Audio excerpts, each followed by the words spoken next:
It's Chucky Lozano. Chucky on approach. Chucky delivers into the box. Dangerous. And it's going to be a goal. Goal!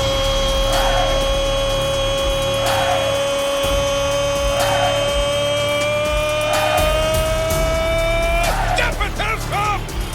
El Capitan! El Jefe! Chucky looking, eyeing Anders Dreyer. Good ball for Anders on the right side. He approaches the 18, can cut it back inside, feeds it back to the middle. Animal, goal! Goal! Good idea by Jeppe Tverskov, leading Jesper Lomposen, who leads it to Chucky. Beautiful pass. Chucky! El Chucky Lozano. Goal! Chucky Lozano, his first ever goal with San Diego FC. He was knocking on the door. He was warning you that this wolf was about to blow the house down, and he did. Hey, and welcome into the official SDFC podcast. I'm Kaila Brins-Hefner here with Marvell Win and Sal Zizzo for episode 3, coming off of a 3-0 win versus the Seattle Sounders at home at Snapdragon Stadium. Still undefeated at home in Snapdragon Stadium. How are we feeling, guys? I'm feeling awesome, right? 3-0 against Seattle, a franchise that's been a perennial playoff team, a team that's won a few MLS Cups in the last decade, a coach that's been there a very long time, a team that has an identity, and we took it to them at home, 3-0, bang, right, in the first, 70-something seconds. Got that early goal, got, Lozano involved early. That was, I think, key for this game, and it was a fun game to watch. But great game overall.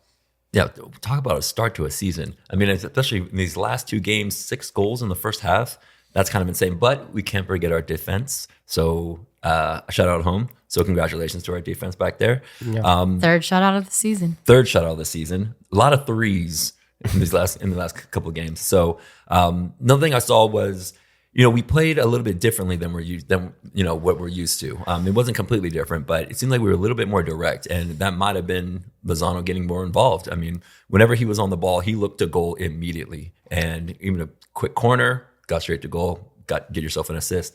Then he comes up, he gets himself a goal. Great pass by Lofson. Again, defense coming through. This game was interesting because it wasn't quite what we were used to, but essentially our biggest win and the most effective. So it shows how diverse we can be on the ball. We're not just a one-trick team that's just going to pass around the back forever, but we can go forward directly and really cause some problems. Yeah, and I think the first time we spoke to Frank, I remember you specifically asking him that question, like, hey, it's more about possession, bringing him in. He's like, well, no. He's like, actually, first thing we want to play. If there's a space behind or there's space to be had in the attacking half, we're going to take it. And I felt like in this game specifically, it was a little bit of what Seattle was presenting to them, where I just felt like, Lozano is that wrinkle in the team that plays that direct, get in behind, go at players, use your pace, make good runs in behind. And so I think that was the little wrinkle that he brought to the game. And it was, obviously a good game to bring that against Seattle, because I thought they did try to press us really high. I could tell in the first, I think it was like 30 seconds where we beat their press. Their right back was just super late to our left back. And I was like, oh man, this is not going to be good for them. And then literally like 30 seconds later, we get the goal. But again, shout out to what you said about the defense. I thought that was overall one of the better performances. Yeah, they gave away a few balls trying to play and be brave, but overall, I think they looked really sharp defensively, and Seattle just didn't look threatening, right? The entire game, really. Yeah, I think it's going to be interesting to hear Frank's perspective on this match. We're going to talk to him a little bit later. We're also going to talk to Jeppe a little bit later. His first goal that he scored in the first, minute 21 seconds nice for San Diego FC. But something I also think is really cool is we heard from Mikey post-match, and this kind of goes along what you guys are saying about the defensive play. And one of the things he said is, I think it's so admirable. You see a team that is, when it's game's not going your way, all 11 players defending behind the ball, willing to gut through that performance together to keep it at 3-0, because 3-0 feels a lot better than 3-1. I've been so inspired by these guys every day. And the fact of the matter is we're not even close to as good as we can be, because I don't think we've put together more than 55 minutes of our complete highest level without a bit of a drop. And when we get there, I think we are going to be quite a special team. Yeah. Wow. I mean, he says it right there. I mean, I love it. Yeah. I mean, what he says right there, try to be brave on the ball. What's cool is, right, like you go up 3-0 against LAFC. and then you give up 2 goals right before half. Well, now you pretty much do a very similar thing against Seattle. You go up 3-0, but this time you keep it. You keep it at 0. So it just shows the growth. It shows the mindset. And I do agree that what he said, where, in one particular game, you see instances where they are playing their style, 55 minutes, like he said, I think is a good number. And shout out to the rest of they're going to be scared if San Diego is able to bring that number up to, 80, 90 for the entire game. That's going to be rough for some opponents. Mm-hmm. And again, even bringing it back to when we talked to Frank about how they want you to be comfortable, brings confidence, brings creativity. And if you have a coach that says, do you know what? They have conviction to the playing style, that's a confidence, or that's a comfort coming from the top for you. So when you're on the ball, you're going to try some things, and you know that the coach is going to have your back. Yeah, it might not go off so well, maybe once or twice. The coach has your back. He's like, do you know what? Thank you for trying. Keep doing it. So that when you get on the field, you're just going to be more comfortable. You're going to play yourself. You're going to just be ready to do what you think's best at the moment without having repercussions for the coach, whatever. And the players got your back anyway, because they're going to come back and defend full team anyway. Well, we've talked about a lot of firsts on this podcast, and we're going to talk about some more coming up with our conversation with our captain in a little bit. But I want to hear about one first. Marvell had his first supporters tailgate experience this week. Yeah, Marv, from an outsider perspective, tell the fans, how was that experience? What can they expect if they ever decide to go to a tailgate? All right, so everybody in the FCC and SDFC is a family, right? They're the family members that bring their own food, drinks, and are the loudest at every game that you go to. Go in there and say hi. It is welcoming. I took about 5 steps into the supporters tailgate, and someone comes up and says, Marvell, you want a hug? So thank you for listening to the pod, but they're also just welcoming. And it's not just, one, we're all supporters, but it's not just one particular supporters group. There's a bunch of different ones. And of course, they're going to love talking to you about the origins, where they come from, where they hail from, and all that stuff. And the food there is what'd you eat? Insane. What'd you eat? I got a beef brisket sandwich. Okay. And it was unbelievable. I kid you not. It was right there on the route. It was one of the first stops I went, and it's chef's kiss. I'm going back every game. Shout out to our guy Sal on the grill. That was incredible.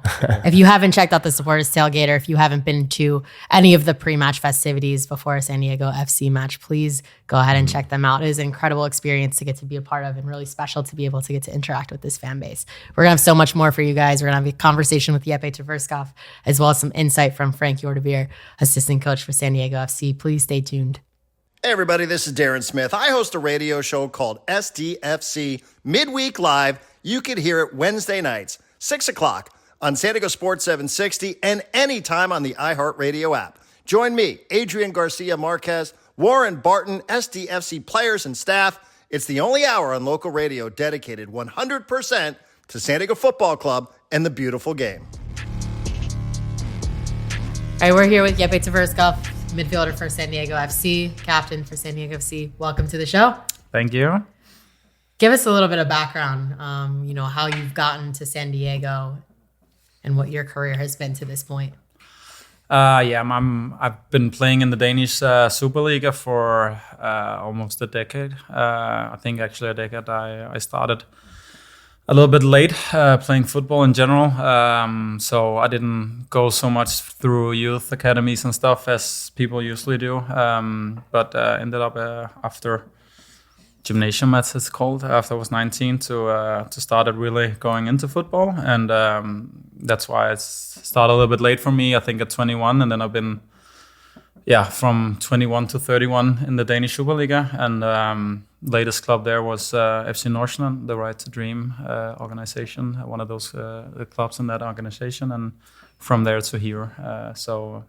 That's basically my steps. You signed with San Diego FC a little bit over a year ago now. Just talk us through kind of what that process has been to see the growth of this team. You and Marcus kind of together coming from Nordsjælland to signing for this team over a year ago, what it's looked like in your span of seeing everything come together. Yeah, it's been fun. It's been quite a ride because, when we signed, nobody was here almost. And it was like, you don't really know what you sign up for, basically. I think one of the things that made us very comfortable was we knew the organization, we knew the people, and talked to the guys we knew would be a big part of this. So I don't think we were nervous, but we were excited, and as the months kept on going, got more and more excited. Also because in FC Nordsjælland, they collapse so much and have so many people who's like in and around Ghana, in Egypt, and there, and then San Diego. So a lot of talk, and our everyday was also on San Diego, which was very fun for us, because then we kind of like built more and more up to us getting here. So it's fun, and it was also fun having a guy next to you that's also gonna do the journey. So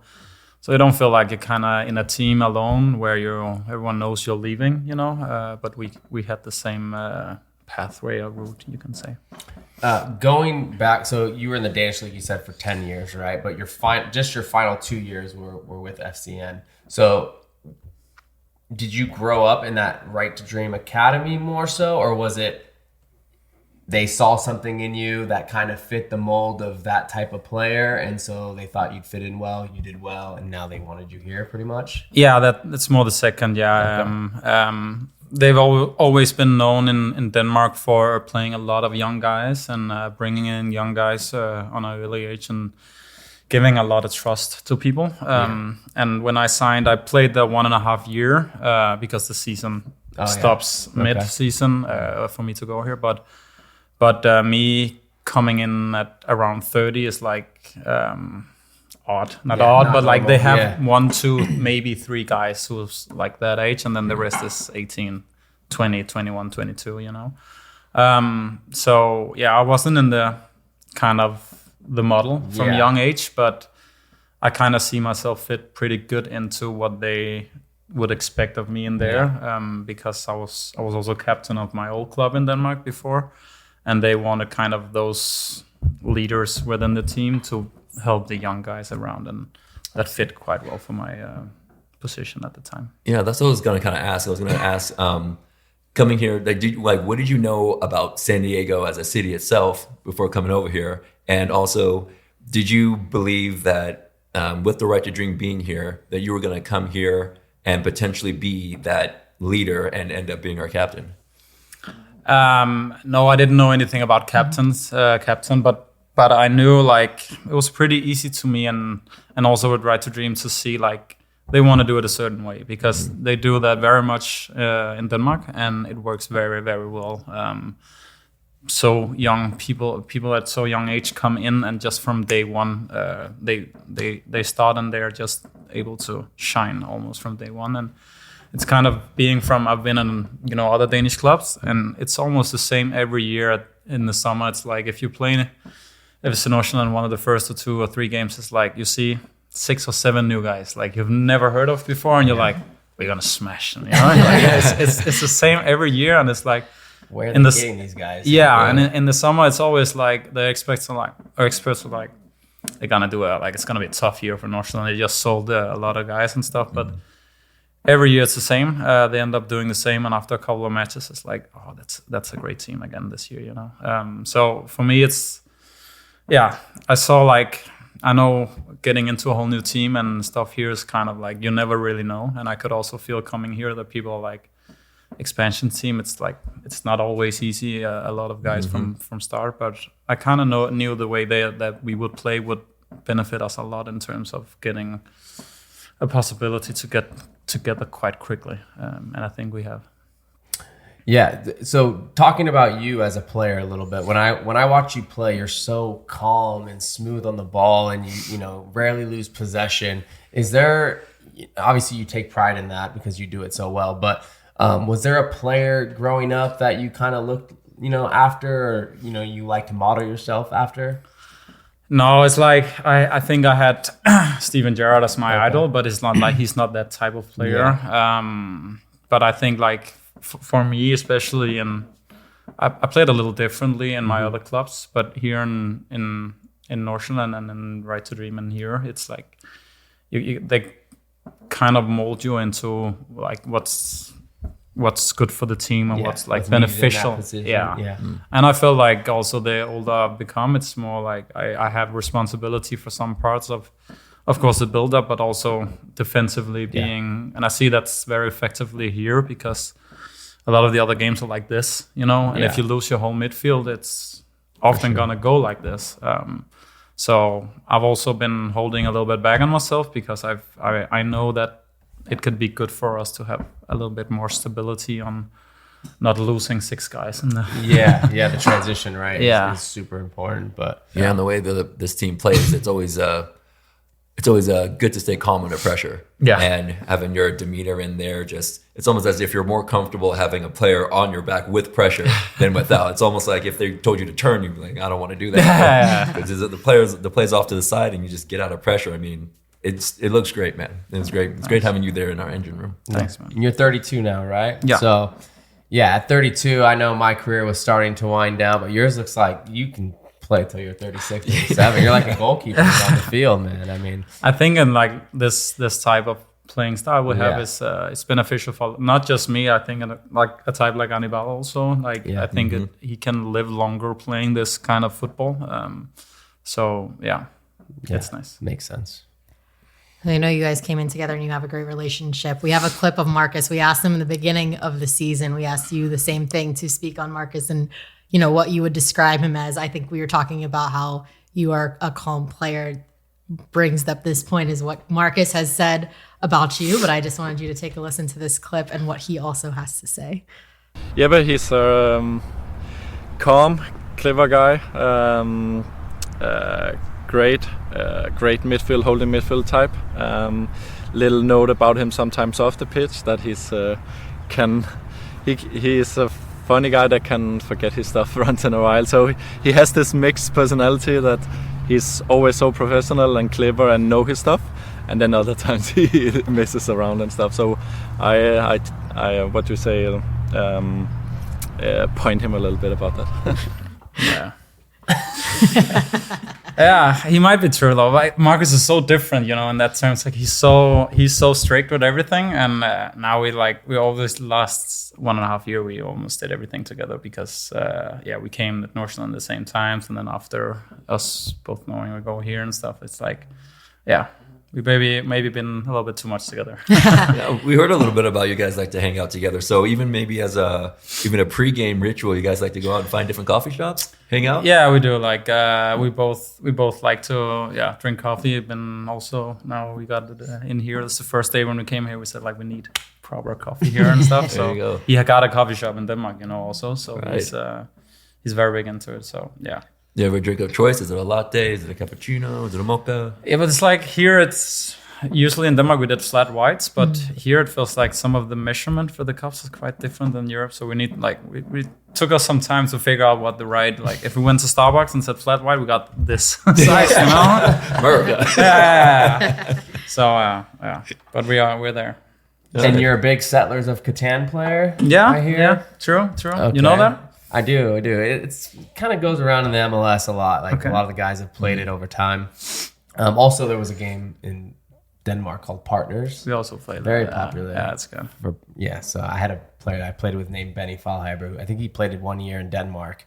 And when he did, he just like fell in love with this board game and he brought it to, at the time, Sporting Kansas City when we used to play all the time. But going back to Catan, what's kind of your strategy in that game? Are you more of like wheat and ore guy? Are you more like what's your? I'm not sure I should tell this. You know, the other guys. The guys will I've listen been to it and killing then they'll them, figure it out. Are you more about hey, whatever the numbers show up, you kind of play off of that? I'm like I go on the weaker guys. You know, Honest. If it's Honest playing, I go for him, and then I trade with him. You know, because Chris. He's so you got to play the opponent. More I so love than it. the board. Okay. Chris is like holding all his cards close. Yeah. So, Who's your biggest competition in Catan so far? I would say Chris. Yeah, Chris. He just learned it also, but he's and Patty. He's like. Yeah, the ones that just learn, they get super into it. Yeah. They start reading up on it, and it's actually quite funny. We played it one time, and then they were like, "Oh, we need this." You know, there's so many different editions of it. Yeah. So, How many editions do you now have, and do you travel with? I think we have 3 right now, but it's gonna come more for sure. So the expansion pack. Expansion. Yeah. It's fun. It's very fun. In your position as a leader on this team, like obviously this team, everyone's coming from different backgrounds and coming to build this for year one. So there's that common woven thread of, you know, togetherness already. But how do you work from your role to help build that? Yeah, I think we talked about quite early that, you know, it's kind of rare having so many different countries represented and people coming from so many different places. So it's kind of for us to recognize where we get the best out of like everyone's history, basically. Like we have some guys that, like you said, I'm very calm and collected on the pitch. We also have a type like Anibal and Chucky who's very fired up and also use that energy to get better and get more emotional on the pitch, which helped their play actually. So it's kind of like the first couple of weeks was a lot of recognizing everyone and where everyone was because it was kind of fun meeting in and having zero hierarchy, you know, like even though you know a guy he's 30, this guy is 20, we felt like everyone was at the same level because most of us didn't know each other and haven't played together before. And that's actually been a good thing for us because then you're able to use everyone equally as much. You know, also the guy on 20 who maybe have a big role in other club could suddenly have that also in our locker room. Now it's getting more settled, of course, because we play games and we have guys playing 90 minutes over and over again. But I feel like our already the culture. Every club says that. I know that, but it's like the energy in the locker room has been special, and it's been special because everyone's brought here because like they wanted to be here. Like normally you go to a club and you have those, you know this, you know, the 4 or 5 guys they want to go away. Yeah. Maybe the 2 or 3 guys been too long, too comfortable with everything. Here everything is so positive and new because everyone wants to be here, and we've used that a lot. So yeah, it's very even though. Like, for example, we have switched fullbacks a little bit, but people are so positive, and that's so helpful for the team. Interesting. Do you pay attention to much hanging out with each other and trying to bond off the pitch as much? I mean, maybe with Settlers of Catan when you guys are traveling, but when you guys are just around in San Diego, enjoying you guys to do many things together as a team or, you know, everything, you know, a couple things here, a couple things there, but when you guys are in the locker room, that's when you guys just have banter with either football, tennis, or whatever you're playing out there, or anything like that? I think it's a mix because you also don't want to force that too much because if you're forced to also be whole group doing something, it's a mix, and we have been doing a lot. Like I think people, for example, it's obvious me and Anas and Marcus, Danish guys, we have wives who also see each other a lot outside the pitch, and like. As the season goes, you also kind of start talking to some people more than others. But I think, as we've seen right now from the training camp and stuff, we are a group that's kind of everyone talks a lot with each other. Also, even though everyone not speaking the same language and fully understand Spanish or English, it's been good. It has been good. That's great. Go ahead. Can you share where I know huddles you lead those conversations in your role? I think it's interesting you say family on 3. Where does that come from? I think it was one of the first training. I think it was Marcus who like had a bundle up after training, and then we just kind of stuck with it because it's the feeling we want to have and the feeling that we feel like we have that we've come very close to each other very quickly. And it's one of the things you want to run the extra mile for the guy next to you if you like him and if you feel like he's part of the family. So it's to get that feeling in that we feel like we have right now. Yeah, so you're right. All the best teams in the world, I think, have that same family type environment. But touching on the Seattle game, right? So you scored the first goal. Walk us through that feeling. I mean, it was a really fun goal to watch. How calm you were. How you're just like it totally played off of your personality as a player, right? Just take the touch with your left. I'll wait a pause a second. There you go, pass it in. But anyways, to walk us through it. What was the emotions after? and all that? Yeah, of course, happiness. Of course, I'm not usually one of those getting so much up in the box, So as you can tell in the celebration, it's kind of all over the place. But yeah, it's kind of like it's for me. Goals are not the most important, obviously. I don't feel like I would rate my performance based on me scoring a goal, but I want to contribute as much as possible. And by scoring a goal, obviously, that'll help.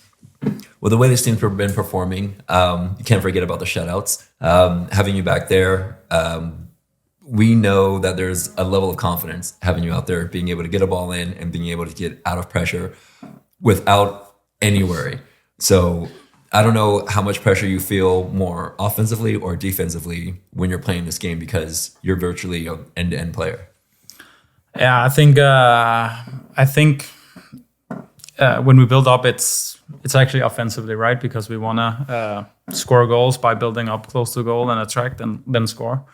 So I feel like it's equally apart. But yeah, we had like in last game we had like in the 88 minute a period where we had 2 or 3 times where we played the ball out from the back and it was a little bit wobbly and people were there tending to go, let's go long. Let's smash the ball up the court and start to play. Yeah, but it's 3-0, 88th minute. Let's just don't do anything. But from our point of view, it's also the reason why we have scored goals. Yeah. That's also because we played the ball out. And I know sometimes when people watch it from the outside and they're like, it can be too much playing the ball out. It's like, we know it's a risk reward, but it's also kind of a style of play thing. Like if we go away too much from it, we need to train also, okay, what do we do if we kick the ball? Where's the precision to pick up the second ball? Do we have a guy for winning that header or are we more comfortable trying to connect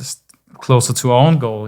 Do we feel like it's more beneficial to do that? So yeah, and that's kind of that can be it's a kind of like a game management thing, Sure. because sometimes, of course, you need to go longer if you're leading 1-0 in 90 minutes, fair enough.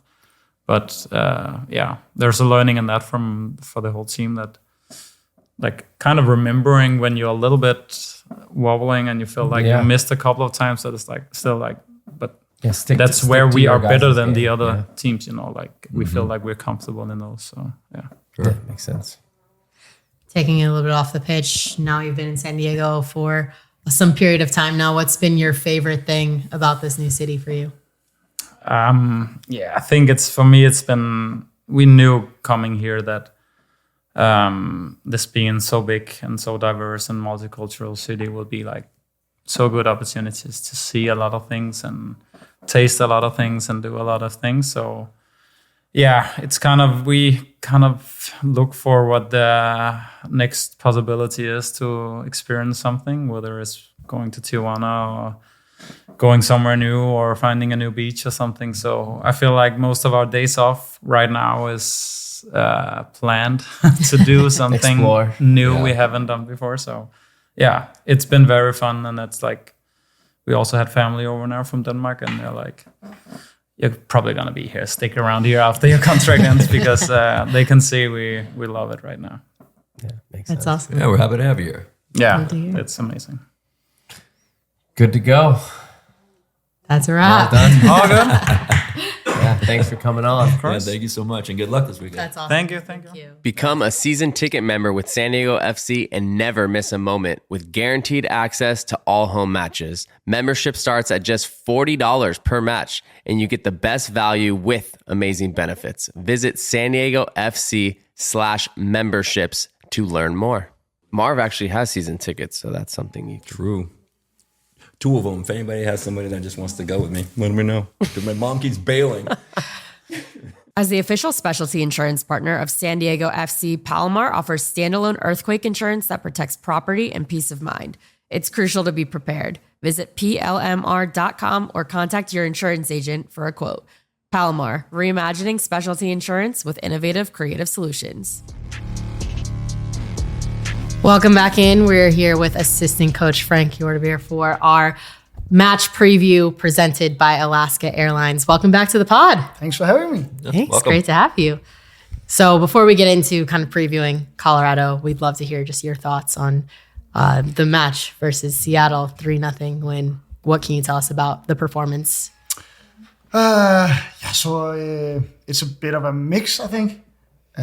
So of course we're very happy with getting it at halftime with three goals lead. But then we feel like maybe we lost a little bit of the ideal game picture for us in the second half. But sometimes the games just develop in that direction, and the way that Seattle positions themselves and do their offensive game plan is very, very good. And we struggled a little bit with getting into pressing as much as we wanted to. But then on the other hand, we managed to defend that pretty okay. And still we felt in good conditions throughout the match. There's been other situations during these first 7 games where we maybe lost the game a little bit, or at least it was at one point where it could go either way. Yeah. We felt fairly comfortable during the whole game. So that was also good. Yeah, so I wanted to touch a little bit about, okay, so I was talking about before, you came on, I could tell 30 seconds into the game that they had never experienced a team that good in possession. They were late on their pressing I think their right back came super late against their left back. And then, from there, I think 30 seconds after that, we scored, right? Did that early goal change a little bit in terms of the style of play, not necessarily just tactically, but also mentally a little bit? Because there was like a little spell after we scored so early that maybe they kind of dictated the game a little bit more. Did you sense that a little bit? I don't know if it was the goal that changed it or whatever happened, but it's the first time that we face that intense pressing. Okay. It's the first time that we really face teams all in our face, right? And really being brave in that sense of bringing a lot of players very close. So we kept bringing players, they kept bringing players. Yeah. So all of a sudden we had a lot of players close to our own goal, which will happen many more times. But it was the first time that we really had it in a game like this.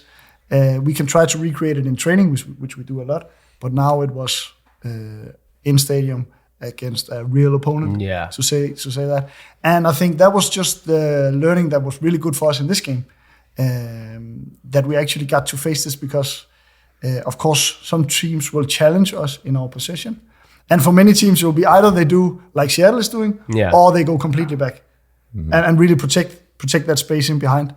Like St. Louis. Like St. Louis, yeah, exactly. So that will probably be 2 very likely game pictures that we will see again and again and again and again. So it was really important that Lozano, for that game specifically, was in there, right? With them playing such a high line, he's so good, I think, at getting behind and threatening teams vertically. Yeah. So, I mean, I thought that was key for sure. Yeah, that's what I was looking at as well. It seems as our particular style of play where we possess the ball, in the back so long and then we eventually move our way forward, it was as if we played to what Seattle was giving us.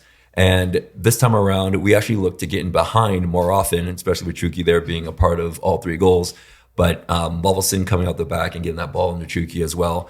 Do you believe that, like the way our style of play was, maybe possessing the ball as we typically do would have maybe been a little bit more difficult than the style of play that we did this time around, which was, again, more direct because it was absolutely effective. We put them on their heels when they were trying to get at us, and it was effective even though it might not have been typically what we go for. Yeah, so we got to take what the game is giving us, right? And we got to find the spaces that the opponents are giving us. So the ideal one for us would be that we started short, we get them pressing, then we manage to find 1 or 2 passes through that pressing, and then we can accelerate it into space for Chucky. What happened a little bit too often is that it ended up being a ball that was for a duel. So it ended up being more a fighting situation, a 1v1 fighting situation. And we would rather have it happening in a more structured way so we can pass it into space or maybe connect with Chucky on the last line or Oni or Anders, whoever was there, a layoff, and then we have the game in front of us. Yeah, it happens sometimes, and sometimes we got out of it in a good way, but we would like to see that happening more times. But of course, if the opponents really give us a 1v1 situation and we have a fast player, we gotta take it. Yeah, sure. We gotta take it. Absolutely. Good. Now 3 first-time goal scorers in this match. What does that mean to be able to have that opportunity to to score goals with so many different players in so many different positions? Obviously, it's ideal for us, and we spoke a little bit about it last time, that the most important thing is not that it's the same player in the same situations all the time. It's the structure around those situations. So sometimes we will need midfielders to be able to make those runs and get in there. One of them was a set piece, of course. But the fact that Hannibal got up there after that breakthrough was really, really good to see. And I think just the goals we scored showed a bit of the diversity in the teams. And Mikey speaks a lot about being an ant team, being able to do multiple things, not only being good at one thing. So in that sense, it was nice. Yeah. One thing that I've noticed that's been pretty consistent with us as well is we don't shy away. We get cards. And I don't know, like we've been talking about how the way we play in terms of offensively, like the way the structures that we want and all that stuff. When it comes to defensively, trying to see times where we can be counterattacked and things like that. On the pitch, is it more so you see something coming our way, stop the play immediately? Or is that typically based on the individual player? Can you maybe...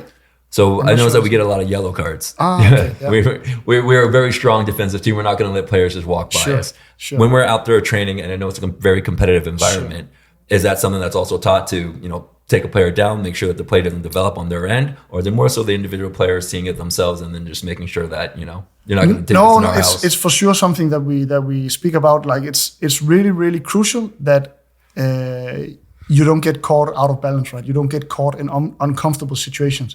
So for us, it's not a matter of saying, okay, in this situation, you have to make a free kick, but it's more a matter of saying, okay, now we got to stop this situation. You got to be very, very hard. If you leave that space, you got to be very, very hard. If the free kick happens, it happens. But ideally, we want to win the ball, but we got to stop this situation from developing into an uncomfortable situation for us. So for sure, it's something that we speak about, and you gotta train it, because it's impossible to just go hard on one player and say, why didn't you stop it if we don't train it, right? Yeah. So it's also a part of training game management during sessions. So just, as an example, today we had a 4 teams tournament, right? And the game management is also a part of that. They got to manage it one way or the other. Sometimes you get caught in uncomfortable situations, but what do you do? Yeah. It's kind of what you said, like, these players get put in these like certain spots on the field where they have these pictures, right? And it's the same thing. If you give a ball away in a position where your team is vulnerable in that spot, you got to figure out a way to end that right then and there. And sometimes, obviously, you don't want to take yellow cards, but if that's what the game is, giving you or you have to do, then you have to take that yellow card. Or another example could be the second goal we concede against Austin, right? Where they restart, they play fast. Yeah. So we of course say to our guys, we want to do the same offensively. Like we want those fast restarts. Yeah. So we'll train on that. But the other team should not just walk away, or shouldn't just give them the ball make it easy for them. Yeah. No, they gotta stop it. So that's part of the game management. And if you don't integrate that in training, then I think it will obviously be harder for the guys to do it in the games, right? It definitely looks like we've learned that lesson. I know there was never going to be a free kick against us. We stopped that every time. And also us playing quickly. I mean, that's what led to the first goal, right? Because you got it off the corner kick and went inside. Plus, I think we spoke about it last time also. This league it's very much about controlling the transitions, at least from our point of view. Like sure. You can approach it in many different ways. It's been like that for years now, I think. Ever since kind of the pressing ideologies kind of took over and the counter pressing and all that. Right. It's these transition moments that I think if you can control those, the game is going to go your way. And that's what we're trying to manage also in training. Yeah. 2 back-to-back convincing wins at home. The team now travels to Colorado to play away. What can you tell us about how you're preparing for the Rapids? Yeah, so I think in terms of our build-up, we'll face a bit of the same. So it's also a pressing team, a very strong counter-pressing team. So hopefully we'll take some learning from the Seattle game, and during the week we will definitely prepare ourselves for that. And then you guys know better than me, but then I've heard there's something with altitude and something about traveling there. I'm yet to experience that. Yeah. But we will hopefully be able to impact the game in a way where it doesn't have that much of an influence. with our style of play, I think it's going to be the best beneficial way to go about it because the longer you run up there, the more gas you'll get, the more you'll start breathing hard. But if we maintain possession of the ball, we all know that you feel less exertion when you're in possession of the ball. And the way we just have players just looking like they're just chickens with their heads cut off. I mean, the way our style of play is going to be very nice up in a Mile High. Sorry, Colorado. No, yeah. So Chris Armas, the coach, was my assistant at New York. And so I'm sure he comes from the pressing, the counter pressing ideologies that Red Bull had at some point with, his variations. Their results have been somewhat all over the place. Is there a specific, I would, what are the little nuances maybe you guys are focused on in this game specifically? Obviously, SDFC is going to go into every game playing their style and dictating the game. We've expressed that time and time again. But is there anything different that you're looking for that we need to be improving on? Yeah, so I think building on what you guys always said, our ability to make sure that we have longer spells of possession, longer attacks, because that's one way of managing the transitions. Yeah. So if we can get them running, we can make sure we dictate the game with the ball. We will also be able to position ourselves in ways to handle those pressing situations from them, and then make sure that our own counter pressing is also in good ways. And then it's not ending up being a game that's going back and forth. Because that's what it seems like they like. Because the results have kind of shown that too. It's like they can lose to anyone, but they can beat anyone. And so sometimes it's just a coin flip, and that's what we don't want to do, right? Yeah. Because then some game pictures can end up it ends up being too random. Yeah. Then we lose our structure as well, and then the game picture is a bit of a mess. Yeah. And probably that will not be in our favor. Yeah, especially, they're used to it at home. When are you guys traveling? Is it going to be the day before the game? Because there's all this science behind sometimes, if you don't let your body adjust to it, it's actually good. If you get there less than 24 hours or something like that, you hear one thing one year, another thing, you're supposed to arrive earlier, now it's later. When are you guys getting there? We traveled the day before. Day before, okay. Yeah. Yes, I think so. And we have the head of medical. Yeah, I hope I get his title right now. But Luke Jenkinson, he's an expert in terms of traveling. Okay, and he wrote his masters. I think it was on that topic. So we're in good hands. All right, there we go. Love to hear that. All right, well, good. Thank you again, Frank, for joining us. We always appreciate your insight. For more insight and background on the Right to Dream style of play, and for Frank's background as well, please go back and listen to episode 1 if you haven't. Again, he gets a great breakdown of just everything that you need to know, all things SDFC. Otherwise, we will see you in Colorado at 6:30 p.m. kickoff Pacific time. Thanks, Frank. Thanks. You're welcome. Thoughts on what Frank said? Yeah, it's going to be interesting. I think we talk about every game being a new test. And so Colorado away is a team that's gotten a lot of mixed results. But I think what San Diego FC is going to be focusing on is how can they make the game predictable to themselves, right? Not make it look so random at times, because frankly, the results that Colorado's had has shown that their games can go either way. And so it'll be a test in the sense that you're playing at altitude, and we know, Marv, you played there for a number of seasons, and the ball flies a little bit further in the air, just like it does in baseball. Some of those long balls go a little bit longer. You do start to fill your lungs a little bit on some of those sprints. So Marv, I don't know if you want to touch a little bit on when you were a player at Colorado, just the environment, or what did you sense when other teams would come in? What did you get a sense of how they felt during the game? So my little secret when I was back there was I would always look at my opponent's lips and see if they were chapped. And then if they were chapped, that meant they were dehydrated, which means they were going to not run anymore. Okay. So that was my little trick that I played back there. But it's a real thing. Yeah. I know people, every body is different, so people adjust a little bit differently. But I know that when we would go down to sea level, I can play 2 games in a row. But Dick's Sporting Goods Park is a very hard field, so that ball's going to zip around. And again, with our style of play, how we like to go penetrating balls in the middle, then one touch pass out, I think that's actually really going to be in our favor. And if we, again, maintain possession the way we do, have Colorado do the running around, try to give ourselves the best opportunity we have to just maintain and only make certain runs when we have opportunities to score, I think it's really going to be to our benefit. But it's also going to be growth of a team itself. Like, it's a learning experience every time that we play. The way that Mikey said, every game we learn something. So Frank said that, the game we didn't really play the game that we're used to playing. He said there's still some stuff we need to prove on. And the way that this team has played game after game, I really do believe that they are going to study the game and improve on little things and some big things that they want to see become one of the great assets in the future. So I'm mainly excited to see them kind of build upon themselves versus how they play against every single other team, which again provides themselves a different challenge. And you're going to get to see them in person. So yeah, I'll be there. I'm going to be in Colorado. We'd like you to wear a GoPro. Yeah. So we can maybe live stream it. With your footage. We'll show it on the pod. You're just going to see me running around. Just Marv goes there. Marv goes there. No, we're excited that you get to go back to some of your old stomping grounds, get to watch this team play.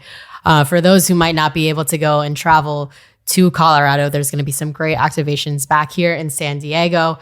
We'll have the official watch party on 4/12 starting at 5 p.m. Kickoff is at 6:30 p.m. Pacific time, presented by AleSmith Brewing at AleSmith Brewery.